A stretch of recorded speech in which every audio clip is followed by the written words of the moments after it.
BA करके भी आपको मिल सकता है एक अच्छा प्लेसमेंट और आपका बन सकता है एक अच्छा करियर।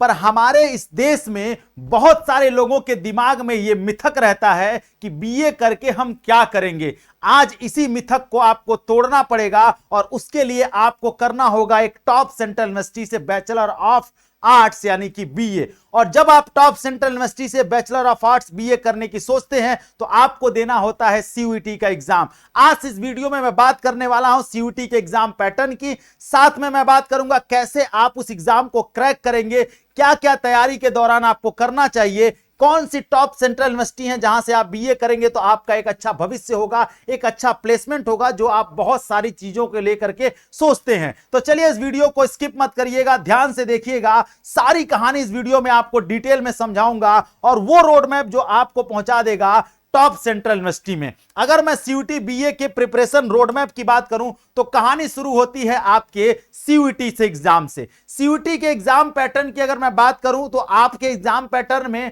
आपके पास 3 ऑप्शंस होते हैं सब्जेक्ट चूज करने के। एक तरफ लैंग्वेज होता है, एक तरफ डोमेन होता है और एक तरफ जनरल टेस्ट होता है। लैंग्वेज, डोमेन और जनरल टेस्ट अलग अलग यूनिवर्सिटी अलग अलग सब्जेक्ट कॉम्बिनेशन मांगती हैं, ठीक है। लेकिन फिर भी मैं अगर आपको बताऊं तो लैंग्वेज, डोमेन और जनरल टेस्ट, इन तीनों को मिलाकर आप मैक्सिमम 5 सब्जेक्ट ले सकते हैं। इन 5 सब्जेक्ट में एक जनरल टेस्ट हो गया, एक लैंग्वेज हो गया, 2 हो गया, और आपको उसके साथ ही साथ 3 डोमेन सब्जेक्ट भी लेने होंगे। वो 3 डोमेन सब्जेक्ट आप कौन सा लेंगे ये यूनिवर्सिटी के ऊपर डिपेंड करता है कि कौन सी यूनिवर्सिटी में आप जाना चाहते हैं। इसके लिए आपको अपनी टारगेटेड यूनिवर्सिटी चूज करनी पड़ेगी पहले ही, ठीक है।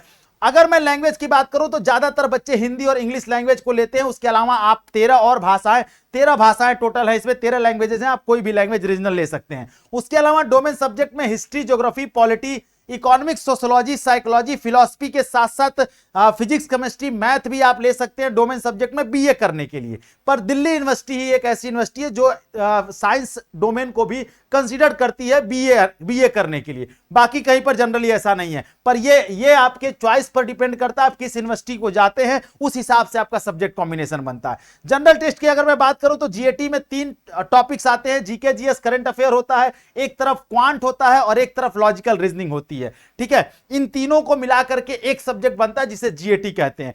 टोटल आपसे 50 क्वेश्चन पूछे जाएंगे, टोटल 250 मार्क्स का, 250 नंबर का पेपर होता है और आपको 60 मिनट का समय दिया जाएगा यह पेपर करने के लिए। हर सब्जेक्ट में 60 मिनट का समय मिलेगा और तब जाकर के आप इस पैटर्न को क्रैक करेंगे। आगे बढ़ेंगे, अगर मैं बात करूं सब्जेक्ट वाइज स्ट्रेटजी क्या होनी चाहिए आपकी, तो आपको लैंग्वेज को लेकर के क्या स्ट्रेटजी बनेगी। सबसे पहले लैंग्वेज की कहानी गढ़ते हैं। लैंग्वेज में डिटेल सिलेबस आपको एनटीए की वेबसाइट पर मिलेगा, पर वहां पर भी उन्होंने पूरा डिटेल नहीं दिया है। हमारे आप इस चैनल पर जाएंगे तो लैंग्वेज को लेकर डिटेल सिलेबस के कई सारे वीडियोस हैं, वहां से आप देख सकते हैं। वैसे मैं आपको इंपॉर्टेंट टॉपिक्स बता दूं तो रीडिंग कॉम्प्रिहेंशन से क्वेश्चंस आते हैं, कम से कम उसके 2-3 पैसेज तो आपको डेली प्रैक्टिस करने चाहिए। वोकैबुलरी से कम आपको 10 नए शब्द रोज पढ़ने चाहिए, ठीक है। उसके अलावा ग्रामर में अगर आप आएंगे तो error detection, fill up, sentence correction, ये सब होना चाहिए। और लिटरेचर से भी आपको इसमें तैयारी करनी चाहिए। ऐसे ही अगर मैं हिंदी में बात करूं यहां पर तो हिंदी में संधि से क्वेश्चन आते हैं, समास से क्वेश्चन आते हैं, ठीक है, रस से क्वेश्चन आते हैं, छंद से क्वेश्चन आते हैं, अलंकार से आते हैं, मुहावरे से आते हैं, लोकोक्तियां से आते हैं। इन सबके आपको ऐसे ही प्रैक्टिस करनी चाहिए। जब हम पहुंचते हैं डोमेन सब्जेक्ट पर तो डोमेन सब्जेक्ट में क्लास 12th की जो एनसीईआरटी है, एनसीईआरटी जो क्लास 12th की है, बस इसी को आप कितनी बार पढ़ सकते हैं उतनी बार पढ़िए। मैक्सिमम अगर आप 100 बार पढ़ लेंगे तो आपके लिए बहुत बेहतर होगा, क्योंकि अभी आपके पास 9 महीने बचे हुए हैं, ठीक है। जीएटी की जब मैं बात करता हूं तो जीएटी में क्वांटिटी एप्टीट्यूड यानी क्वांट, रीजनिंग और जीके, जीएस और करंट अफेयर। क्वांट में percentage ratio, average time and work, ठीक है, ये क्वेश्चन इससे टॉपिक से क्वेश्चन आ सकते हैं। रीजनिंग में coding, decoding, series, syllogism, blood relation, ठीक है, time and distance, clock, calendar, इनसे क्वेश्चन आते हैं। जब मैं जीके, जीएस, करंट अफेयर की बात करता हूं तो करंट अफेयर की क्लास सुबह 7 बजे चलती है बेसिक शिक्षा के यूट्यूब चैनल पर, वहां पर आइए, वहां से करंट अफेयर उससे ज्यादा कहीं नहीं पूछेगा। स्टैटिक जीके भी आप वहां से बहुत सारी चीजें पढ़ सकते हैं। इसके अलावा अगर आप चाहते हैं कि जीएटी सबसे कठिन होता है, जीएटी को ही क्रैक करना, क्यों? क्योंकि यहां पे 3 पोर्शन होते हैं, यहां पे समय मैनेज करना बहुत मुश्किल हो जाता है। इसी समय को अगर आप मैनेज करना चाहते हैं तो मैं आपको एक ही सलाह दूंगा कि आप जल्दी से जाइए। अभी हौसला बैच में जो है बम्पर डिस्काउंट चल रहा है 40% तक का। आप जाइए और जल्दी से बेसिक शिक्षा ऐप डाउनलोड करिए, हौसला बैच में आइए, जिसमें आपको इतना प्रैक्टिस कराया जाएगा ताकि आप जब एग्जाम में बैठे तो आपको यह टाइम मैनेज करना कठिन न लगे। उसके अलावा अगर मैं आगे बढ़ूंगा तो बात करता हूं कि आपको कैसे टाइमलाइन को आगे लेकर के चलना चाहिए। तो सबसे पहले हम पहले 2 महीने की कहानी से शुरू करते हैं। फर्स्ट 2 मंथ में आपको फाउंडेशन बिल्डिंग करना चाहिए, यानी आपको सबसे पहले एनसीईआरटी जो है यहां पर क्लास 12th एनसीईआरटी को सिर्फ वैल्यू देनी है। सिर्फ क्लास 12th एनसीईआरटी में हिस्ट्री, पॉलिटी, ज्योग्राफी जो भी आप डोमेन लेना चाहते हैं उसको फोकस रखिए। लैंग्वेज में ग्रामर और कॉम्प्रिहेंशन पर फोकस रखना है। साथ में हमें जो है मुहावरे, लोकोक्तियां, इन पर भी फोकस करना है। साथ में हमें जीएटी के 20 क्वेश्चन डेली प्रैक्टिस करने हैं। फिर हम अगले 2 महीने की कहानी देखेंगे नेक्स्ट 2 मंथ की, तो वहां पर प्रैक्टिस और स्ट्रेंथ पर अपने काम करना है, जिसमें हमें नोट्स बनाने हैं, डोमेन सब्जेक्ट के शॉर्ट नोट्स बनाने हैं, जितना हम शॉर्ट नोट्स बना सकते हैं। साथ में हमें एक मॉक टेस्ट एवरी वीक, यानी कि डोमेन का, एक लैंग्वेज का और जीएटी का, तीनों का एक एक मॉक टेस्ट जो है हर वीक लगाना है। अभी एक एक मॉक टेस्ट लगाना है, फुल मॉक टेस्ट, ठीक है। उसके अलावा हम आगे बढ़ेंगे तो अगले 1.5 महीने की कहानी हम देखेंगे तो क्या है, मॉक टेस्ट और रिवीजन फेज शुरू हो जाता है। अगला 1.5 महीना, जो लास्ट का 1.5 महीना बचेगा, मतलब लास्ट से थोड़ा सा पहले 1.5 महीने, तो वहां पर हमें क्या करना है, solve 2 mock test daily 2 mock test. जहां हम वीक में 1 मॉक टेस्ट लगा रहे थे, अब यहां हम डेली 2 मॉक टेस्ट लगाएंगे। साथ में हमें क्या करना है, हमें रिवीजन करना है, रिवाइज करना है करंट अफेयर रेगुलरली। क्लास करते रहेंगे, रिवाइज करते रहेंगे तो आसानी से इसको कर ले जाएंगे। साथ में हमें अपने शॉर्ट नोट्स को रिवीजन करना है और इंपॉर्टेंट फॉर्मूलाज जो क्वांट के होते हैं, शॉर्ट ट्रिक्स जो क्वांट की होती हैं, उन पर फोकस कर रहा है ताकि हम समय जितना बचा सके वहां पर। उसके बाद हम बात करते हैं जो लास्ट के 15 दिन बचेंगे उसमें क्या करना है, तो वहां पर हमें सिर्फ और सिर्फ रिवीजन और प्रैक्टिस पर वर्क करनी है। जितनी ज्यादा, कुछ और पढ़ना नहीं है, नई चीजें हमें नहीं पढ़नी है, सिर्फ revision. Don't start new topic, अपने नए टॉपिक्स को नहीं स्टार्ट करना है, ठीक है। सिर्फ हमें 2 चीजों पर फोकस रखना है, एक हमारी एक्यूरेसी और एक हमारी स्पीड। अगर हम एक्यूरेसी और स्पीड को मैनेज कर लिए तो यकीन मानिए कि आपका सिलेक्शन जीएटी में कोई नहीं रोक सकता। 200 से ऊपर नंबर आना 100% तय है अगर आपने एक्यूरेसी को मैनेज कर लिया तो, ठीक है। उसके आगे हम बढ़ेंगे तो बात करते हैं फिर से एनसीईआरटी को हमें फोकस रखना है, क्लास 12th एनसीईआरटी को, ठीक है। प्रीवियस ईयर पेपर सीयूटी का पीवाईक्यूज हमें देखते रहना साथ में, ताकि हमें आइडिया लगता रहे क्वेश्चन रिपीट हो रहा है कि नहीं हो रहा है, क्योंकि चूंकि सीबीटी मोड में एग्जाम होता है।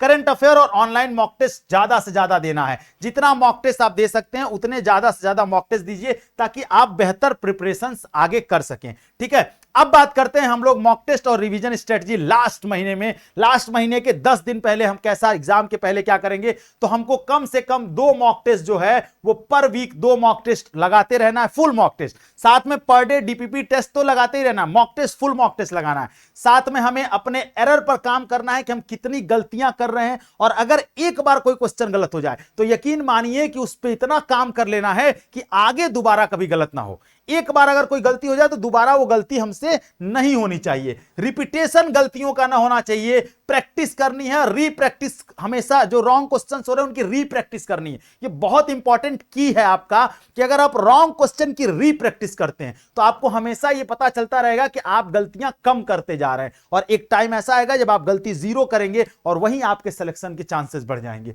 उसके अलावा आपको 17% रिवीजन और 30% न्यू स्टडी पर काम करना है। मतलब कुछ अगर नई चीज नहीं मिलती है तो उसे 30% लेना है, 70% हमारी पुरानी चीजों को बार बार रिवाइज करना है। Practice can make man perfect, जितना प्रैक्टिस करेंगे उतना परफेक्ट होते चले जाएंगे। साथ में हमें formula sheet, timeline charts, current affair notes, इन सब चीजों पे भी काम करते रहना है, और तब जाकर हम धीरे धीरे आगे बढ़ेंगे। अगर हम स्मार्ट टिप्स की बात करें, ऐसा कौन कौन सी टिप्स है, तो do not ignore language. Language को इग्नोर नहीं कर सकते, क्यों? क्योंकि सबसे हाईएस्ट स्कोरिंग है ये। 250 में आपको ये 250 नंबर भी दे सकता है। लैंग्वेज अगर आप बढ़िया से कर दिए तो यही स्कोर आपका नंबर गेन करेगा, बढ़ाएगा आपका नंबर। साथ में हमें अपने क्या करता है, एनसीईआरटी पर डोमेन सब्जेक्ट में फोकस रखना है, और कह रहे हैं कि हमें डेली कम से कम 20 से 25 मिनट करंट अफेयर और साथ में स्टैटिक जीके पर फोकस रखना है। तब जाकर के आप जो है बेहतर एक कॉम्बिनेशन बना पाएंगे, जिससे आप जो है किसी भी यूनिवर्सिटी में, टॉप सेंट्रल यूनिवर्सिटी में पहले राउंड में एडमिशन ले पाएंगे। एडमिशन तो लास्ट राउंड में भी होगा, एडमिशन तो मॉपअप में भी हो जाता है कुछ बच्चों का, पर फर्स्ट राउंड में फर्स्ट प्रायोरिटी हिंदू कॉलेज में पहले राउंड में एडमिशन लेने का जो प्राउड फील होगा आपको, वो सिर्फ आप फील कर सकते हैं। और ये तभी होगा जब आप आज से, अभी से, इसी समय से मेहनत करना शुरू करेंगे। टाइम मैनेजमेंट में मॉर्निंग, इवनिंग और आफ्टरनून को 3 पार्ट में डिवाइड करें तो डोमेन सब्जेक्ट को आप अपने हिसाब से कर सकते हैं। मेरे हिसाब से मॉर्निंग में डोमेन को थोड़ा पढ़ना चाहिए कहानियों की तरह से, बीच में थोड़ा सा आफ्टरनून में हम जीएटी लगाएं, जीएटी मैथ लगाएं, रीजनिंग लगाएं, ठीक है, थोड़ा नींद कम आएगी, और साथ में शाम में हमें लैंग्वेज पढ़ लेना चाहिए और करंट अफेयर रिवीजन करना चाहिए, ठीक है। ये पूरा स्ट्रेटजी है कि किस तरीके से आप काम करेंगे। उसके अलावा हम आपको बताएं तो अभी जाइए और हौसला बैच ज्वाइन करेंगे तो आपको जो है 40% का जो है बेसिक डिस्काउंट मिल रहा है। अगर मैं बात करूं तो टॉप 10 सेंट्रल यूनिवर्सिटी जो बीए को कंसीडर करती है, सबसे पहले नाम आता है दिल्ली यूनिवर्सिटी का, दूसरे नंबर पर बात करते हैं बीएचयू का, तीसरे नंबर पर जेएनयू का। अगर आप लैंग्वेज के थ्रू जाना चाहते हैं तो जेएनयू बेस्ट जो है लैंग्वेज के लिए, फॉरेन लैंग्वेज के लिए बेस्ट यूनिवर्सिटी है। उसके अलावा हम बात करते हैं यूनिवर्सिटी ऑफ इलाहाबाद, फिर 5वें नंबर पर बीबीएयू यानी बाबा साहब भीमराव अंबेडकर यूनिवर्सिटी, 6ठे नंबर पर अलीगढ़ मुस्लिम यूनिवर्सिटी, 7वें नंबर पर जेएमआई जामिया मिलिया इस्लामिया, 7वें नंबर पर central university of south Bihar, 8वें नंबर पर डॉक्टर हरि सिंह और यूनिवर्सिटी,